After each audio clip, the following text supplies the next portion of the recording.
Hi everybody, this is Scott Sharp with Fretboard Toolbox, and today I'm going to show you how to use some capo decoding tools that I've created and I've never shown how to use. So hopefully by the end of this lesson you'll understand how to change keys with the capo, and you'll be able to see a way to understand the Roman numerals for chords and how you can play kind of any song in any key with a capo. So let's take a look and I'll show you how it works.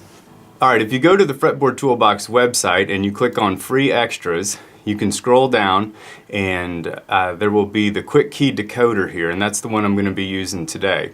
So we'll use the Quick Key Decoder, and then I'll also be showing you the same kind of thing that I have on the Essential Guitar Edition. So I'll have an Essential Guitar Edition book open also, so you can see both of those tools together and kind of see how they both relate. So let's get started here. I've got those files opened up. Here we've got the Quick Key Decoder on the right, and then over on the left we got the Essential Guitar book. And today we're going to use a forbidden song to learn this.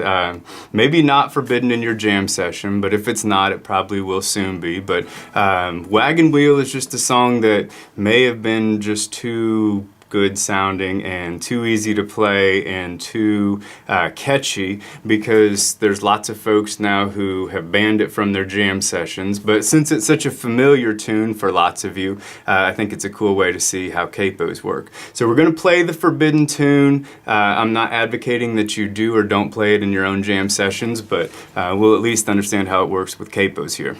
Okay, so the song is, I think it's usually played in the key of A, but people with guitars usually capo up on the second, and then if you look it up online, it'll say play the chords G, D, E minor, and then C. So let me play through that real quick without a capo here, just so we're on the same page here. So G, D, E minor, C, G, D, and then it holds C for a couple measures.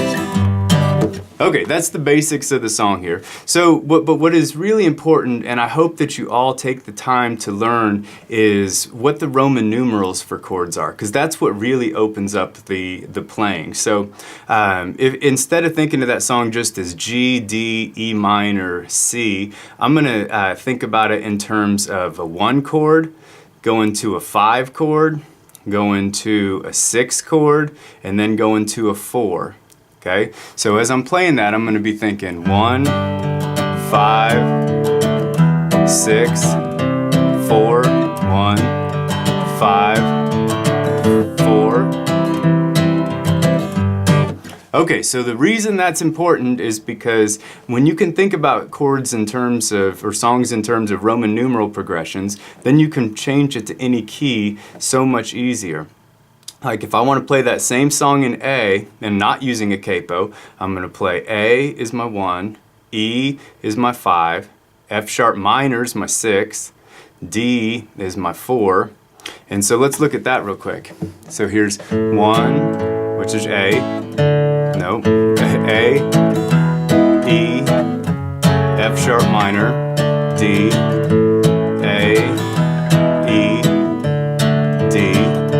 Now back to the numbers. 1, 5, 6, 4, 1, 5, 4. Okay, so the Roman numeral progression stays the same, but I can play that song in any key if I know what the 1, 5, 6, 4 is for whatever key I want to play it in. In the key of C, that song is going to be C, G, A minor, F. Okay, so that goes C, G, C, G, A minor, F, C, F, no, C, G, F, 1, 5, 6, 4, 1, 5, 4. Okay, so how do capos relate to all this? Well, I can play, I can use those same chord shapes from G, and then if I capo up on the first fret, now I'm actually playing it in the key of A flat. And I don't really, with the guitar it's nice because I don't have to really think about it. So I put my capo up on the first fret here. I didn't put it way back here because then it's going to get real buzzy. And I don't want to put it up on the fret, I just want it to be right behind the fret and straight up and down as you can get it here. And so now I'm going to play that the same chord shapes from the key of G, G, D, E minor, C, G, D, C. But now I'm playing it in the key of A flat. So right there I was really playing A flat, E flat, F minor, D flat, and then back to A flat. Okay, so that's putting using my G shapes here and capoing up on the first fret. If I use my G chord shapes and capo up on the second, now I'm playing in the key of A.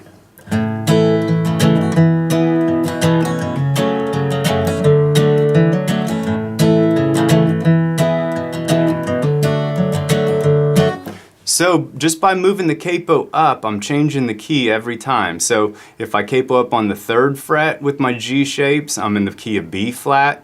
If I capo up to the fourth fret with my G shapes, then I'm in the key of B. And so if I can figure out what key I'm in, like let's say I just do one here that I haven't thought out yet. So I'm up on the fourth fret and I'll play it out of the C shapes. So I'm going to play 1, C, 5, 6, 4.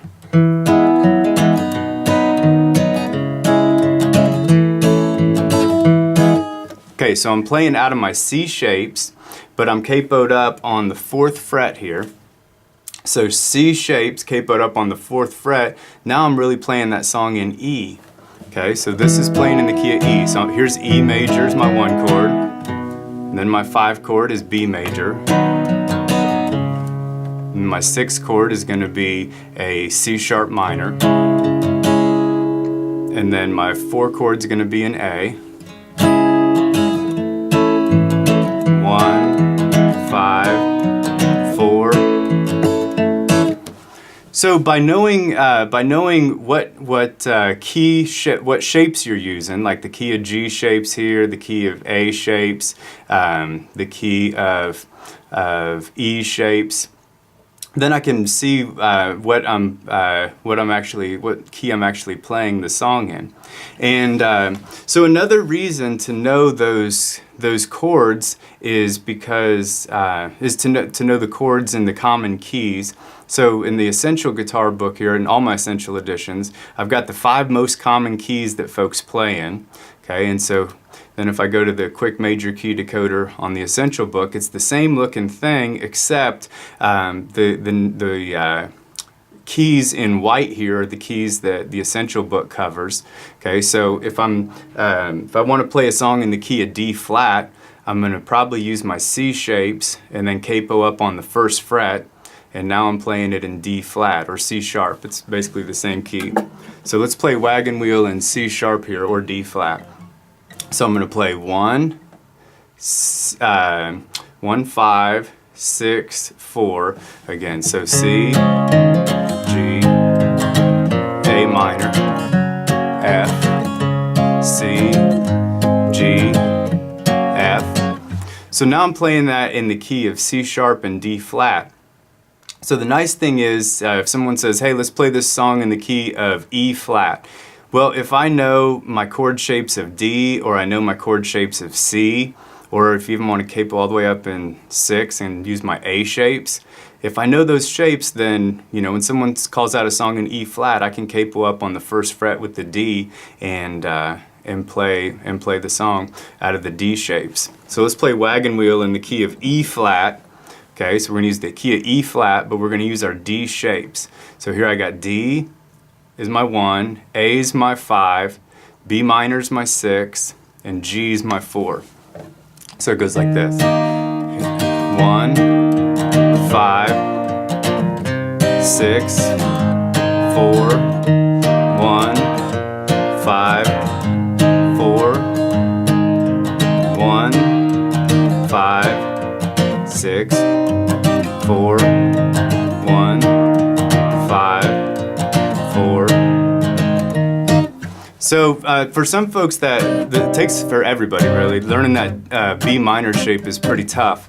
And so if someone's wanting to play a song in E flat, then I'm probably going to, if I'm just starting out, I'm going to probably play in the key of C, use my C shapes, and then capo up on the 3rd fret, and then I'm playing in E flat. So with the essential editions, you can see the notes that build the chords of those 5 most common keys, like the key of G, G, A, C, D, and E. So I can see all those chord shapes, what my Roman numerals are, so a 1, 5, 6, 4, and the key of G is going to be G major, D major, E minor, C major. And then I can see in the white boxes all my major scale notes, and then I can see where I can solo with that song and pick up the melody of that song by using these notes in white here. And then if you kind of get all that, and that's real easy, then the next level would be with the complete edition. Then if somebody's playing a song in E flat, I can see on page 27, I can get the key of E flat. So then here's my page 27 on my essential or complete guitar edition. And now I can see without the colored circles what my 1, 5, 6, 4 is. And I'm probably not going to worry about that if I'm using a capo, but if I'm using a capo or not, I'm going to want to know where are those E flat major scale notes so I can do some soloing with it. So anyways, I hope that was helpful. The main idea is that using your capo changes the key that songs are in, and if you study real close those 5 common keys and you learn your let's see, I'm wrong book here. And if I learn my, let's see, there we go. So if I learn my 1, 2, 3, 4, 5, 6 chords in the keys of G, A, C, D, E, and I take the time to learn those Roman numerals, then it's going to open up all kinds of cool things for you, and hopefully make a big difference in your playing. So I appreciate you taking a look, and I'll have lots more videos coming on lots more instruments. Take care.